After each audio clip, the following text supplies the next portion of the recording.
this year's second meeting of JFI's Social Wealth Seminar. This is a space for discussing strategies to use public assets and resources in service of a more just society in the United States and across the world. And today we are very fortunate to be joined by Jason Windawi, who is going to be presenting some ongoing research about the Alaska Permanent Fund, specifically addressing the question of what makes a permanent income durable. Just before introducing Jason, a couple quick words about the space and about the Jane Family Institute. So we are an applied research organization in the social sciences, headquartered in New York City. And we have three main areas of focus: digital ethics, higher education finance, and guaranteed income.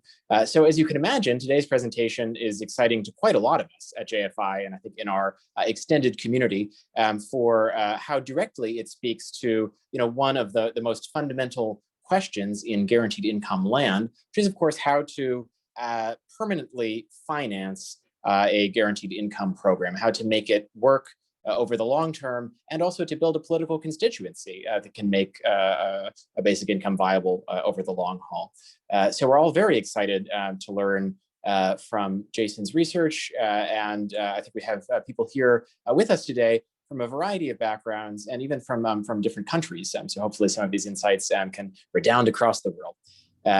Without delaying the proceedings by too much, I do just want to very quickly thank, as always, Hala Ahmad, who is the Vice President of PR and Policy Communications at JFI, for her support of the event, and also of the full staff of JFI for making this possible.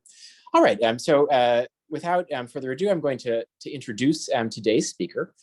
Jason Windawi is a researcher and consultant who studies institutional change. He's currently completing his PhD in sociology at Princeton University, where his dissertation focuses on blockchain technology as a form of digital transformation. His prior career was in investment management. Jason holds an MA from Columbia University and an AB from Stanford University. So Jason will now be taking the floor for approximately 20-30 minutes, after which we will open up for questions and discussion. So if you have really pending urgent points, feel free to put them in the chat, and Jason may choose to address them or not. Otherwise, save them for what will hopefully be a robust discussion to follow. All right, Jason, the floor is yours. Okay, great. Well, Paul, thank you for that introduction, and also thank you for the invitation to present. This is a project near and dear to my heart, and I couldn't imagine a better forum, to present it in. So thank you to you and everybody at JFI. I also want to say I may be the last person on earth who has never done a Zoom presentation, so please bear with me if I don't get this quite right, but I am doing what I can here. All right, let's make this full. All right, is that visible? Yes. Okay, great. All right, so in terms of the talk today, as Paul said, I titled it "What Makes Guaranteed Income Durable?" And I've really, it does dovetail nicely with so many of the things JFI is doing, because where JFI and a lot of other institutions are doing really interesting work in terms of rigorous pilot studies and really looking at what it takes to get a guaranteed income program onto its feet. What I look at is sort of the reverse of that. So assuming one is already on its feet, what does it take to make it viable as a long-term proposition? Which is to say, what are the institutional arrangements that underlie it? So the case I study is one I'm sure everybody on this call knows at least a little bit about, and probably a lot more than a little bit. I look at the Alaska Permanent Fund dividend program.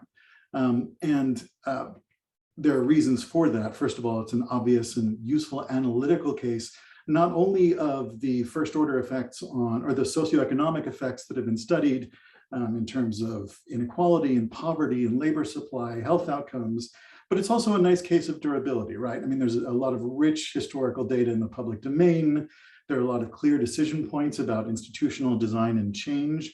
This is not to say that all these decisions have been made yet, but they are in the public record, and it's a very public institution. The one point that I would want to make from my study is that it is also a very cautionary realized case of durability. This is not to say it's all gloom and doom and it's going to be, it's a terrible model, but rather to say that initial conditions and path dependence really, really matter, and perhaps a sovereign wealth fund isn't the way out of the resource curse that we thought it was. And ultimately, having the right institutions, which we read and think a lot about, it's not always enough. So what do I mean by the right institutions? Well, the first one in the case of Alaska is its constitution. So as with many states that were on the frontier at their time, the state's new constitution mandated that anything that had been federal lands was then made public lands, and anything discovered on those lands was a public good. So the fact that oil was discovered was in itself a happy accident that it happened on public lands. The other institutions that they've created are the ones we know well: the Alaska Permanent Fund, the Alaska Permanent Fund Dividend. The Permanent Fund in particular is one of the world's foremost and most transparent and best run sovereign wealth funds. So if ever there were a right institution, that would be it. But it's also the case that Alaska has done a lot in terms of pre-commitment. That's a term I take from Eric Potashnik, the political scientist, where they have, the government has said, all right, we will have these oil revenues and we'll set them aside and make them part of the budget. And so, there's a way of using oil revenues for the benefit of everyone. And also there are attempts to entrench the permanent fund as a permanent endowment by limiting appropriations. Those have been somewhat successful, somewhat not, and we'll see why. So as I'm sure a lot of us know, Alaska has had really horrendous budget problems that stem largely from the fact that while they had this very forward-looking idea to create these public trusts, they also decided to have no income tax. And so oil and federal spending within the state are the predominant sources of revenue. And we can see that in really starting in 2013, revenue from oil, and this is general fund revenues, so the state's fiscal revenues, net. We can see that they started falling in 2013 and really cratered in 2014, 15, and 16. And so what happened in those years, the only reason the state remained viable was A, federal funding in the state or federal spending, but also they spent down their rainy day funds. So this is the general fund balance. The way the state reports it, it aggregates all of the rainy day funds in addition to the general fund. So you can see that they were setting funds aside in each of the years that they had a surplus up until 2014 into 2015. And then they just started spending them down drastically. And they ended in 2017, and this pattern obviously went on, but they ended in 2017 with a general fund roughly the size it was 11 years earlier, but a budget in terms of state spending that was 50% larger. So something had to happen, obviously. So where did they go? And this is really where I start the kinds of things I model in the paper. They obviously went to the last thing standing in the state, which was the Alaska Permanent Fund. And to understand how they did that, I think it's worth going through some of the steps they took and how the appropriation and the dividend have really changed. And what I argue here is that this is a process, I'm calling it fiscalization. So through appropriations, they bring the permanent fund closer and closer and closer into the budget. So how do they do that? Well, at first, for most of the dividend and most of the permanent fund's history, there was an appropriation they made that was more or less the amount of the dividend. So they were kind of identical. And this was based on a calculation smoothing the prior 5 years investment earnings. So it was quite variable, but often the amount was quite large. Then in 2016, 2017, there was an interim period where they were still appropriating according to that old formula, but the governor vetoed the dividend, made the amount much smaller. So the appropriation was still roughly the same, but the dividend was significantly less. And then in 2018, the rules changed to the regime we're under now, where the appropriation is usually much larger than the dividend. And they shifted to a structure that most of the state permanent funds in the US use. It's a structure similar to what endowments and foundations use. It's called POMV, or percent of market value. And the idea is that instead of taking a smooth share of the prior year's investment earnings, you take a smooth share of the prior year's portfolio value, which is obviously much larger, and then you split that. Some of it goes to the dividend, some of it goes to the general fund. But they did not, unfortunately, so while that has given some clarity, the state still hasn't decided and put into law a formula for how they're going to calculate the dividend. So even though the old sort of flow method based on investment earnings is still on the books, it's still a hugely contentious issue every year. So given all of this, I think we can start to make some decisions about putting parameters on some of these big words like durability, right? So for durable, what makes a durable income? Well, when you study institutions, I think it's important to look at what's attainable and what's achievable. So clearly the POMV sort of appropriation that I talked about starting in 2018, that passed both houses of the legislature and was signed into law by the governor. So if we take that as a durable institution or an indication of what is possible as a durable institution, then the question is, what counts as effective income in order to be durable under that setting? And obviously, any income that comes in an income of $200 every year isn't probably that interesting from a guaranteed income perspective. So what I do here is, from prior work, I take first order effects on inequality and poverty is pretty well studied, and I simulate the effect of variation in the dividend on those outcomes. And it's a very, I'm happy to talk about the simulation in the Q&A, but it goes a little long. And then, given those two things, then under what combination of this POMV approach and the dividend policy, given that there are multiple ways of looking at the dividend, is guaranteed income effective and is it durable? So how do I study that? The first order decision is establishing these POMV appropriations. As I said, they started in 2018, but there's nothing that says that has to be the starting year. And in fact, the nice thing about being able to roll the date back, as I do to 2006, 2009, 12, and 15, is that then we can look at the effects of that over time. And in constructing this, I assume that the money appropriated leaves the permanent fund. But it also, I assume that the annual investment returns remain the same, although on a lower balance, and the contributions into the fund from oil revenues remain unchanged. So what does that mean for the permanent fund? And here, by the way, is a formula. We can talk about it later. This is just taken straight from the statute, or formalized from the statute. So what does this look like? So if we look at the period 2004 to 2017, this is just the actual trajectory of the permanent fund and its balances. It ends that period at $60 billion. If we start the POMV appropriations in 2015, that drops to an end balance of 53 billion, 2012, 2009, and 2006. And so we can see that, these have a suppressing effect, a smoothing effect, but a suppressing effect on the balance of the permanent fund over time, which of course means they would lower the balance of the dividends and the amount going into the general fund the longer this is in effect. All right, so now we have sort of variations in that policy, looking at different starting points. The second order decision is, how do we model a split between that appropriation going to the dividend and going to the general fund? So there are two methods I use. Again, I do this because there's no firm decision on how this is calculated, and it seems to be sort of battled out every year at the moment. So I look at two ways of doing it. One is the statutory method, so the investment sort of flow-based method I talked about earlier. And the other one, I'm calling it the 2016 to 2018 method. Really what I do here is in those years, on average, 30% of the dividend, 30.26, I guess, went to the dividend. I'm sorry, of the appropriation went to the dividend. The remainder, at least in 2018, went into the general fund. So I take that as an alternate. So basically the statutory method based on investment flows as one way of calculating the dividend. The other one is just take a 30% cut of the appropriation. And so what does that look like?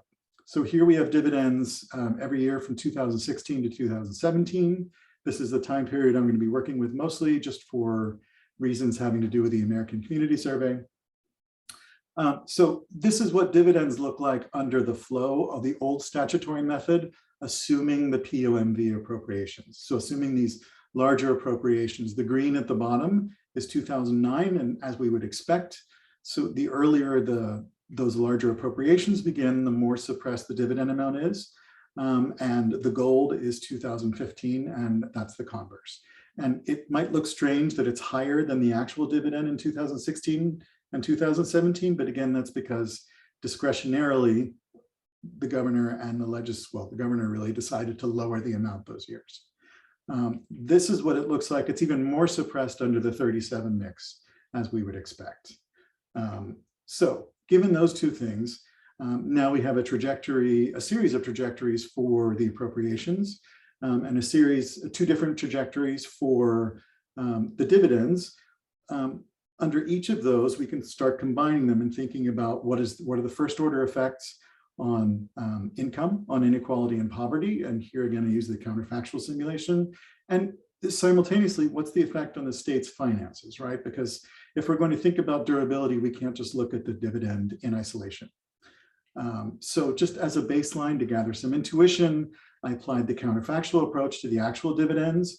And the ones that are in green are the ones that had a statistically significant difference in inequality and or poverty. And I use a lot of different measures, so this is admittedly a little squishy. I can make this clearer, but the idea is, we can see that when the dividend is higher, that there are actually socioeconomic effects. So at least the simulation kind of makes sense. I would also say that I do this on a year-by-year basis, and I do that because the dividend changes every year, and also because the population has been changing somewhat.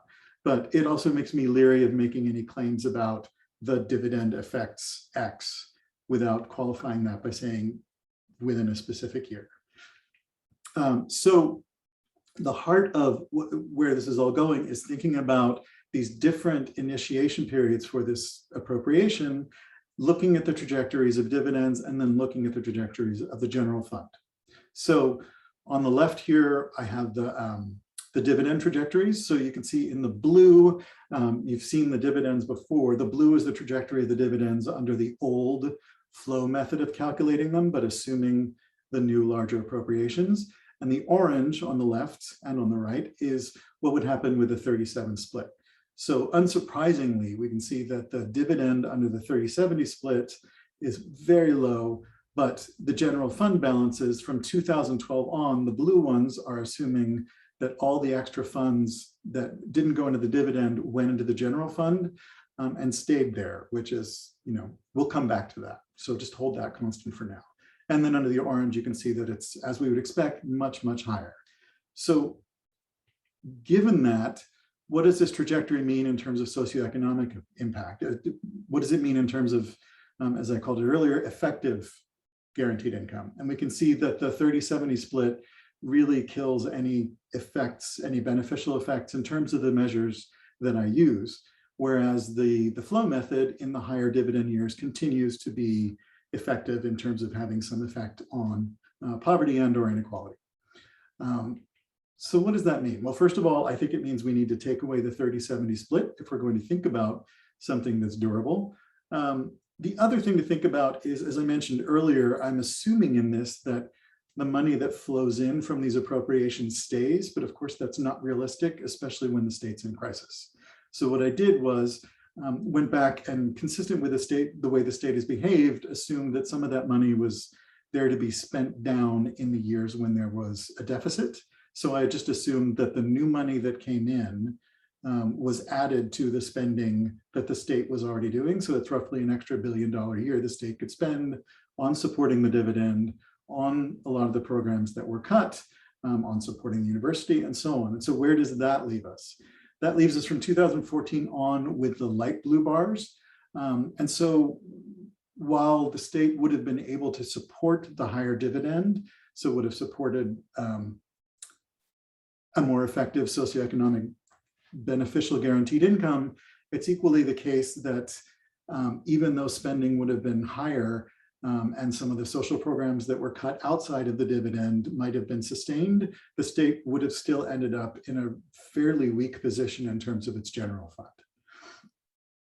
So let's look at what this looks at like from 2009. So if we assume that these larger appropriations started in 2009, then we can see that this, the suppressing effect has been in place for longer. So as we saw earlier, the dividends are lower.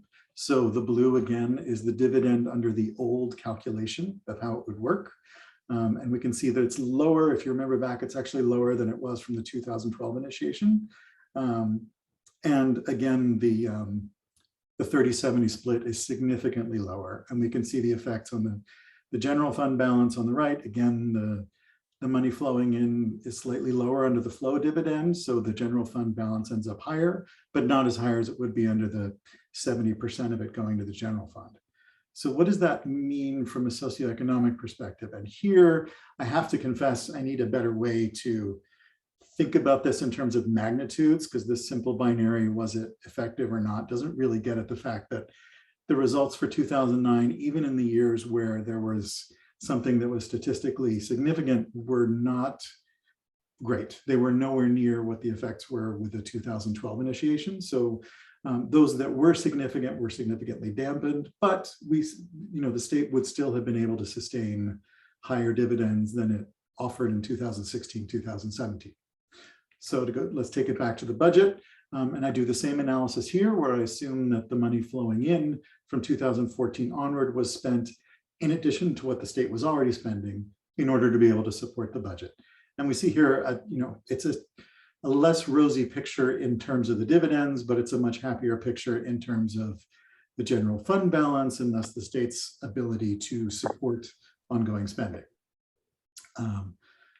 So where does that leave us? So a couple of conclusions. The first of which is that a successful sovereign wealth fund is not a sure escape from the resource curse. So if we think back to all that literature about the resource curse in the 80s and 90s, and a lot of it really stressed the point that you should make some sort of permanent endowment, and all of that remains true, but it's not a sure escape. And in fact, it can be at best a reprieve, and at worst, it simply swaps one resource dependency for another. So you're swapping resource dependency on oil for resource dependency on financial markets.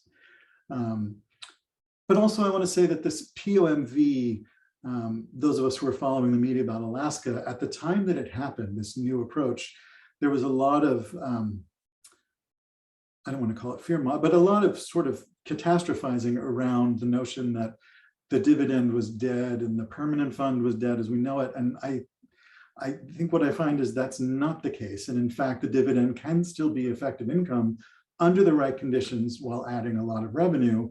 But this necessitates a lot more work on what that optimal split is, given the time dependence and given the effects of this larger appropriation over time. So with that, I hope I haven't run over time, and I want to say thank you again. My contact information, and I am looking forward to a discussion.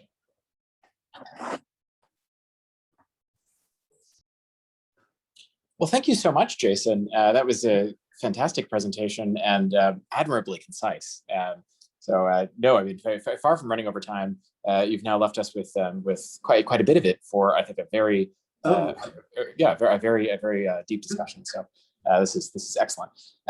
As always, I have some questions that I've been jotting down in this notebook. Sure. But I wonder, if anyone else would like to jump in with their own. So the warning is that we are recording the session for subsequent posting to our YouTube channel for those who weren't able to attend live. So if you would feel comfortable appearing as you ask your question, that's wonderful. You can turn on your camera, introduce yourself, and ask your question. But if you would prefer to be anonymous, that's also fine. And you can simply just let us know by sharing a private chat with me, and then I can read out your question anonymously. So those are two ways to ask a question, and you can choose whichever is best. If you'd like to use your camera, though, feel free just to indicate in the chat.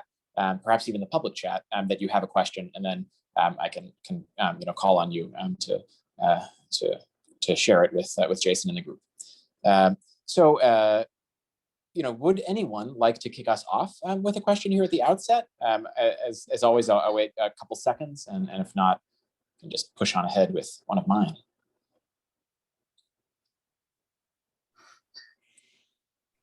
All right. Well, I've performed my reticence, so I will now go ahead and give people some time to formulate. As I ask, I mean, one thing that I would love to hear a little bit more about, Jason, is kind of the politics of this question. I mean, the readings that you shared, I think, the two articles that were linked in the invitation, I think really engaged or at least showed some different political perspectives. I was wondering, now that we have the advantage of your being here, how would you relate those to this very concrete, kind of accounting question that you have, shared with us today in your presentation? How do the political camps break down? Yeah, it's well, it's hard to summarize because it doesn't really map to what we think of in terms of left, right, Democrat, Republican. So it and I'm not too close a follower. I will say that the politics are so sort of rambling that it can be hard to get a handle on what exactly is happening, because so much of it, it seems to be stratified. So in Alaska, I'll put it this way, there's a deep, deep skepticism of government, which is why a lot of the institutions were set up the way they were in terms of trying to shield things from appropriations, which, you know, it is good in terms of, well, not good, but it has been somewhat beneficial to the state in terms of the willingness to set up these kinds of funds. It's also unfortunately reflected in the lack of tax and in the lack of other things that could have funded the state. And so it's, you know, things that from the outside look kind of odd may perhaps make sense from the inside. I'm not really sure. I'm thinking back to the time. So I did go up and do some field work in terms of speaking with some people at the permanent fund and the dividend, and I didn't draw on that, any of that in this, so I don't claim to be representing them. What I did think was interesting was I stayed in the hotel in downtown Juneau and had some free time and went to dinner there one night, and I think I counted 3 or 4 tables nearby, all of which were sort of taken up with lobbyists and people working. It's just, it's a very complicated sort of set of political arrangements, given that on the one hand, the Constitution, I think, bars the state from having too many dedicated funds, which is to say funds that are single use. And yet the state, if you look through the annual reports for the state's finances, there are dozens and dozens and dozens of them. And so rather than this sort of missing government, you have a government that's sort of pulled in lots of different directions, and none of them are very clear. I would also say it's nothing that I touched on. It's in the paper, but it's actually in the longer version where I go into the simulation. Alaska is a really unusual place also in that it is so spread out, and it is so, there are whole areas of the state, in fact, the majority of its area, that are, there's a code now in the census where they're called subsistence Alaska. And where places like that, the dividend, from what I understand, part of why it was timed, the check to go out in October, was so that people who live off the land could have a way of buying their heating oil for the winter, which is not a timeline we would think of in the rest of the country. And so I guess my sprawling answer is it's a sprawling sort of political place that's kind of its own animal. But as for the dividend, so a lot of the most recent politics have been around, you know, as I mentioned, they have this new sort of stabilized appropriation approach, but they still battle it out every single year over what the dividend will be. So for example, the new governor was elected on a claim that he would turn back the 2016 and 2017 cuts, didn't do that, instead raised the dividend a bit, but cut a lot of other programs and was almost recalled, and now hasn't been recalled. And now he's proposed a 50-50 split between the general fund and the dividend, but the legislature has not agreed to that. So it's very, very unclear where that will all go.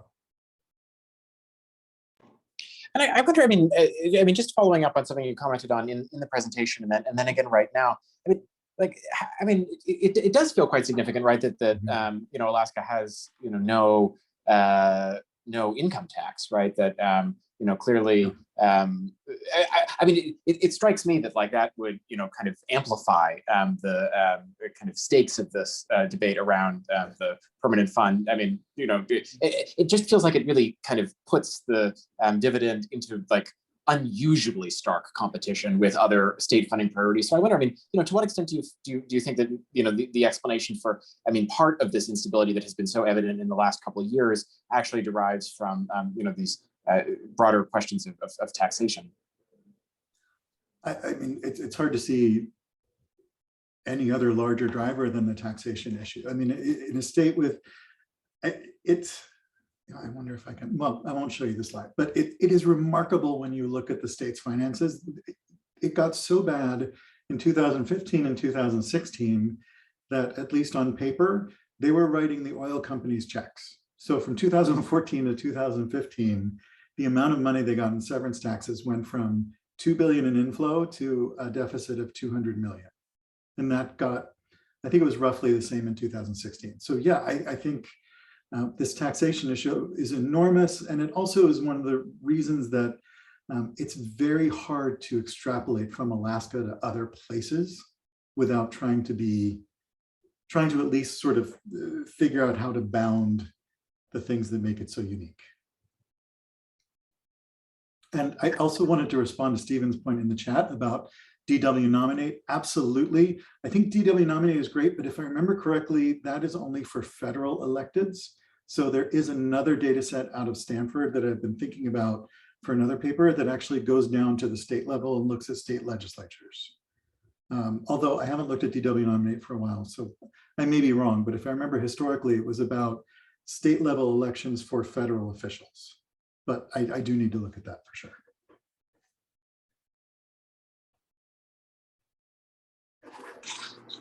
Great. Well, I wonder, I mean, Steve, I see you have Steve Nunez some comments going here in the chat. Is there anything you'd want to kind of hop on to say? Just to put you on the spot in a really kind of cool way. Can you hear me?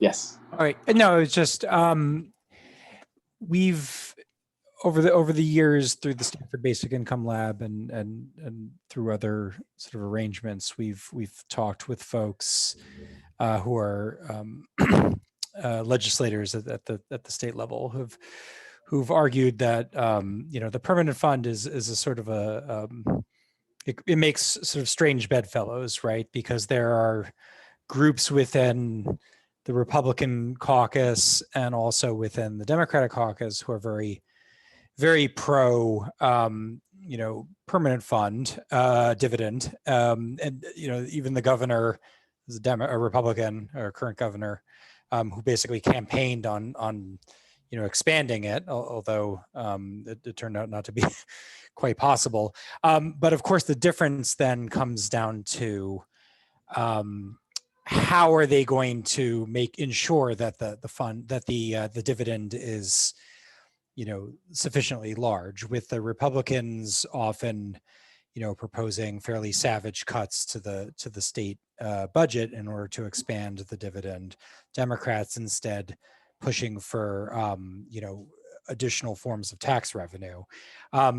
So of course that when it comes to the revenue side, you'll actually find that they sort of retreat to standard ideological positions, but there are these sort of situations where you'll have a kind of a strange coalition of right-wingers and left-wingers, voting for pro-dividend, benefit side legislation, as opposed to, a group of a coalition, of cross-cutting coalition on the other side, sort of voting against it. So it does have an interesting sort of political dimension, and it's also interesting to see how a benefit that maybe we often think of as something progressive and on the left and so forth can be, I guess, like demagogued around by right wingers, potentially to the damage of other important sort of state expenditure. Yeah, no, I think that's a really good point, and it's certainly something you see with the language around the dividend has always been remarkably different than, and has really tried to steer clear of using the language of entitlements.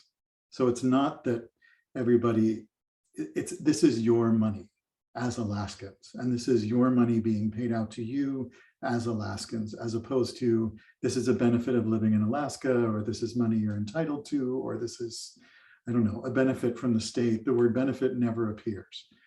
Other than the classic language, this is managed for the benefit of all Alaskans. But yeah, I could see how that would be, that the spending side would be different than the revenue side, and I think that that comes down to this notion of what is an entitlement and what is actually state spending versus what is everyone's birthright.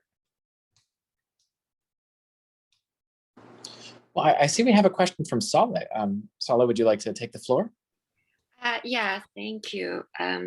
So this is really fascinating, and thank you so much, Jason, for giving this presentation. But you know, my question is very basic. I'm just trying to wrap my head around the story you're trying to tell. It would be really helpful for me, and I'm a legal scholar, but in my past, I was a political scientist, and actually my political science dissertation many years ago was about sort of Kazakhstan's early post-Soviet kind of state oil policies in a way that was a case of a resource curse. And sort of what I'm trying to understand from your presentation, and perhaps it's in the fuller paper, which I would love to read if you can share it. What I'm trying to understand is like, what is this a story of exactly? It's kind of, to me, what I hear is interesting, but also hardly surprising, right?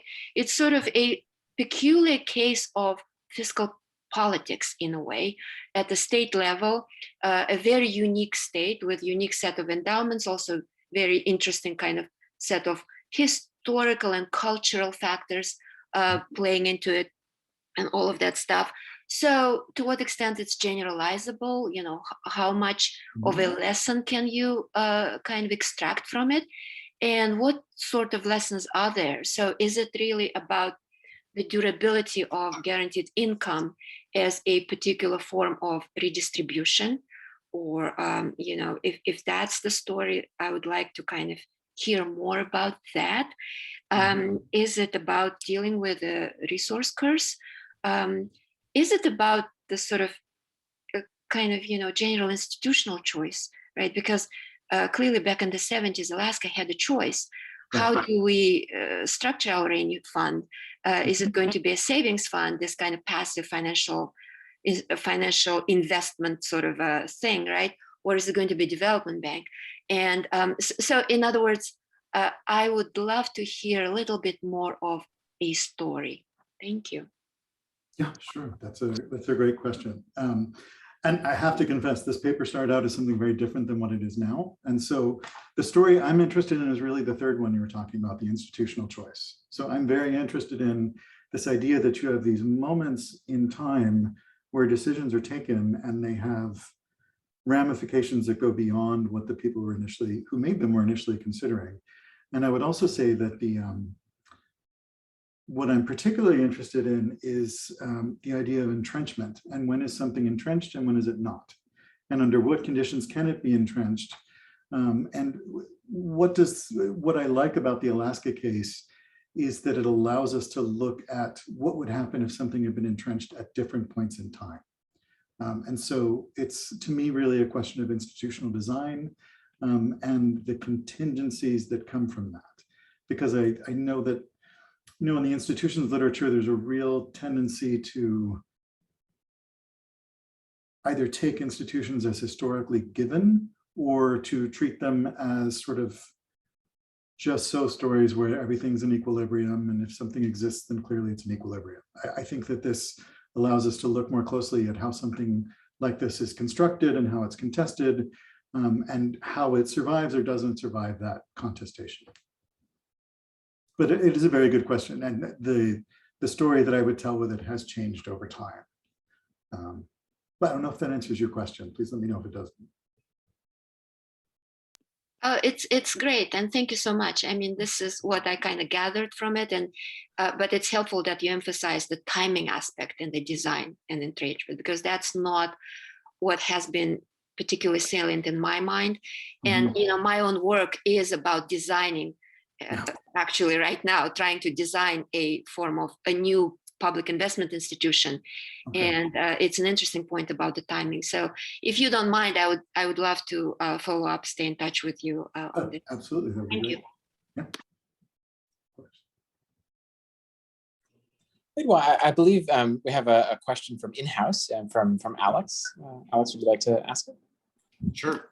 Hey, thank you so much, Jason, for a really wonderful talk. I think in a way I'm piggybacking off of something you just said, but also returning to a somewhat glancing point you made at the beginning of the presentation about, forgive me for not quite recapitulating this properly, but I think what you said was that the time in which the permanent fund was established was at a point in time, I guess, in sort of the admission of some of the latter states in the United States where there were new rules governing how federal land, basically resources would be extracted from, and there's sort of spoils divided from federal land. So I guess I would just be curious to hear a little bit more about the kind of history there, if you know it, in part with an eye towards this question about other possibilities that you were just alluding to. Basically, like, I don't know if because Alaska, I'm getting my history right here, was one of the latest kind of entrants as a state, if it didn't apply to that many others, but I'm curious if there's other states that you were aware of that were in a position to sort of choose between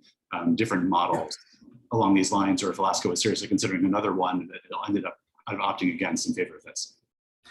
Yeah, no, that's a great question. And I have a table that I should have included. I really thought I was going to go over on time, so I cut things out. But there's one of the most interesting things I found in researching this was that there are actually quite a few funds, not exactly like this in the US, but there are quite a few that were set up through a federal donation of some sort of land with mineral rights. So North Dakota has one. That's public, and I think the North Dakota one feeds into usually they feed into the educational system. So the Texas Permanent Fund is probably the largest one. There's also a separate, and the Texas Permanent Fund, if I remember correctly, is based on water rights. So drilling in the water off the coast of Texas, and those funds flow into something that supports the Texas educational system. Alabama has one, South Dakota, North Dakota, Oregon, believe it or not, I think because of old mineral rights. So see, these were started at different points in time. And I think Texas is at least 100, 150 years old. I can get you the data. I have a table with all this.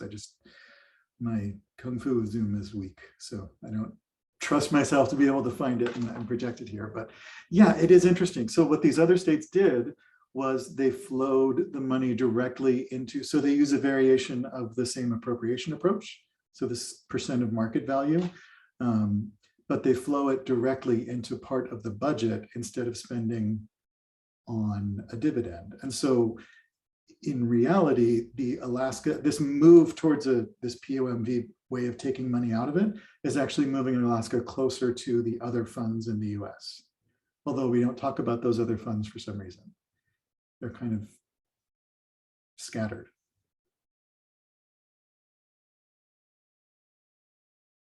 Okay, great. That's a good question.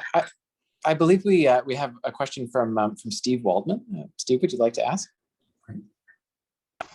Yeah, hi, let me see if I can show up visibly. Jason, first of all, I'm really delighted to meet you, and thank you so much for the talk. It is great to meet you, yes. So it's very exciting.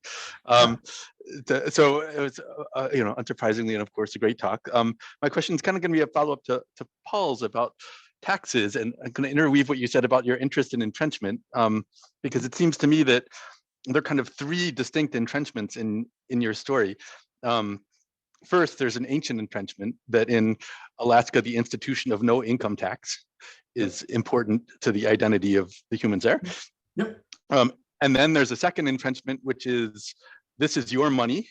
It's not the state doing anything for you. The money that flows from this oil stuff belongs to the citizens of Alaska, not the state of Alaska, and so it's your money. And then the third one is an importation of a kind of technocratic, bureaucratic standard, right? This percentage of market value payment out of foundations and stuff. And so that's very interesting. And it's interesting, the tensions between the first entrenchment and the second entrenchment, meaning you pointed out that there's a sense in which this has turned into sort of a very right-wing kind of exercise of squeezing the government because the money is Alaskans, so things are lost to pay for the dividend. You could imagine it exerting a kind of left-wing pressure to say that there's a conflict between entrenchment number 2, this is your money, and entrenchment number 1, no income taxes in Alaska. So one question is there any politics like that in Alaska that says we should prioritize the sort of flow-based distribution from the Alaska Permanent Fund to the no taxes. And then the second is more of a, let's give Jason a whole lot more work kind of question, which is to say, even if we aren't thinking in those political terms in Alaska, Alaska is sort of unusual as a polity with that first entrenchment. Most polities in the US do allow for some kind of an income tax. And if we were thinking more broadly of the durability of this kind of program at addressing problems of inequality and poverty in a meaningful way, if you were to run counterfactuals with sort of varying degrees and progressivities of taxes in Alaska, could you find sort of an income tax that would make things, that would help entrenchment number 2? You get to keep your money, but now there's an income tax system, and that would be useful in Alaska politics, but it would also be a more general way of generalizing this case, so that when we're thinking about how durable can a kind of social wealth fund dividend be, if there's a progressive income tax and if the dividend is treated as income, that really blunts how much it crowds out of the rest of the budget.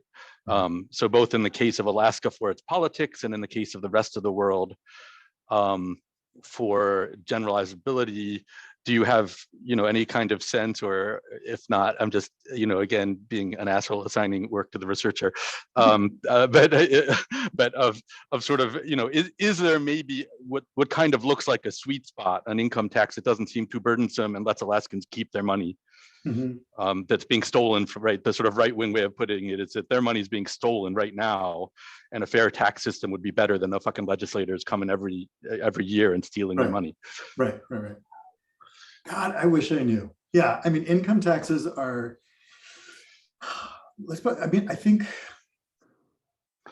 I honestly don't know. I would love to know the answer to that. Like this, I don't know that it's even being seriously discussed in terms of actual proposals of income tax, let alone what an ideal one would be. But I think you're right. There's a huge potential clash between the first entrenchment and the second one. And I think that this whole collapse of the state's capacity to provide what it initially provided has really brought that out in ways that result in a new I think they've had a new governor in each of the last 6 elections. It's a kind of legitimacy crisis, right? Yeah, we can't have a tax, but you can't take the money, and one way or another, any governor is going to do that until something gives. Yeah, it's a contradiction that can't, that contradiction can be sustained when you have the wiggle room of all that extra budget, but it can't, and it's impossible to see how they're going to work that out. I don't know. I think Stephen, from what he was referring to in terms of talking to legislators, would have a better idea than I would about that. But as far as the technocratic thing, the interesting thing, I think, is that you're absolutely right. And it is interesting to look at things like if you look at the permanent funds, the website, and look at it's not in their 2012 annual letter, but if you go back in 2012, the board of the permanent fund actually proposed this kind of endowment-based withdrawal and built a whole argument for it. And it was rejected by the state. And there were some interesting, I think actually the state didn't even allow it to come to a vote. So the legislature they blocked it from even being considered. So yeah, there is this really weird mix. Like if you go to the Alaska Permanent Fund's offices, they feel like a global investment firm. It feels like you're anywhere in the country in a really high caliber office, and yet you go to the dividends office and they're in the Treasury Department, and they're sort of cubicles with sad divider. It's remarkable how the technocratic bit is so sort of cordoned off from everything else. Yeah, and I don't know what to make of that, but you're right. It is really interesting how that sort of finds its way in and keeps getting its way there. They even, you can also see the victory of the technocratic side in the changes, the investment policy in terms of what's allowed to invest in has changed over time as the people at the permanent fund have convinced the legislature to allow them to invest in more and more things that have required just a huge amount of education of the legislators. But it almost seems as though that's really even more firmly entrenched the technocratic side into the permanent fund investment people themselves. As they've gotten more complex in what they're doing, the technocratic expertise just becomes more and more isolated there, in a sense. So I'm sorry. No, I was just going to say, I think that's a very rambling answer to the question, but it was a really good question. Oh, it's a wonderful answer, and it's a really nice contribution what you've done to think, to think a lot more seriously about durability. And I think it would be really interesting to think about how much shock absorbance to durability, different degrees of taxation and progressivity could provide. Absolutely. Thanks for, I'm so delighted to meet you, and thank you so much for a great talk. That's great. Thank you. Well, I was actually just thinking, sort of growing out of these kind of last couple exchanges, and perhaps as sort of a closing question for today. I was just interested to I know that the table of these subnational funds in the U.S. that you referenced is apparently very popular, and many people have talked about it.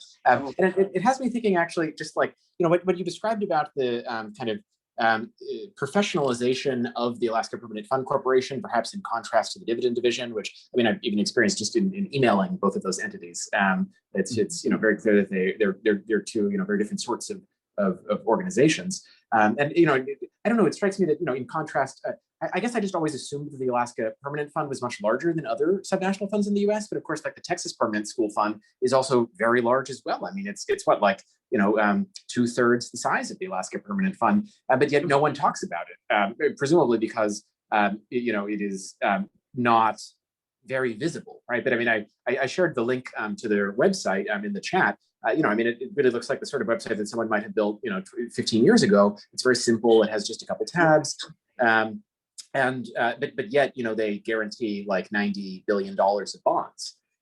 So, I guess I'm just curious. I mean, I know this is, not a question that really can be answered concisely, or that, any one paper is really likely to be able to resolve. But I mean, I just wonder why it is that the Alaska Permanent Fund has become sort of the subnational sovereign wealth fund in the United States. Why does it loom so much larger in the politics of that state than others, or than any other fund in any other state does kind of in the national conversation? I mean, is the answer really just that it pays a dividend directly to citizens? I think that's part of it. I also think it's a very difficult place to get an economy going. So there's lots of natural resources, but the cost of living is extraordinary for people to move there, and the weather makes it a little difficult, right, to do a lot of the things. But that's a really weak answer to your question. I'm not sure why other states have, North Dakota is actually in a very similar position in terms of the boom and bust cycles with the oil. And I don't think North Dakota has an income tax either, if I remember correctly. Texas, I'm pretty sure, doesn't have an income tax either, but somehow Texas makes it work because of the research economy and things going on with the UT. And so I'm not sure. I mean, I think it's unusual because of the dividend and because of the size, but it's less unusual in terms of some of the dysfunction that's happening. And I think, by the way, it's become even less unusual given what's coming down the pike in terms of public pension funds and state finances. So one of the things that hit Alaska in 2015 was there was a change in the GASB, the reporting rules, the accounting reporting rules for public sector borrowers, that they had to bring their unfunded pension liabilities onto their balance sheets and start reporting them, because bizarrely before that, I think the law was passed in 2011. Alaska waited till 2015 to do it. And because of that, had to shift $3 billion into the pension funds in that year alone. The state teachers and the public employees, and they remain, one of them at least remains heavily underfunded. And that is replicated across so many of the states in the US. So I think these kinds of trade-offs are not unique in that sense, and are likely to be something, as Stephen said, something that's going to be going forward, something we'll be seeing a lot of states deal with. Well, thank you, Jason, for that answer and for this excellent presentation and really rich discussion. We're right at 7, so I think it's a good time for us to wind down today. But again, this has been such a pleasure. Thank you also for bearing with the audio snafu at the outset. I really am so grateful to everyone for joining us for this really, I think, very rich conversation. So we do have some additional social wealth seminar meetings in the pipeline. The specifics are still to be worked out, but keep your eyes on your inboxes and should be getting announcements of some subsequent sessions, including a likely one about the potential for public REITs, or real estate investment trusts, at some point later in the summer. But for the moment, nothing more to say other than one last time, thank you again, Jason, for a really spectacular presentation, and have a wonderful evening, everyone.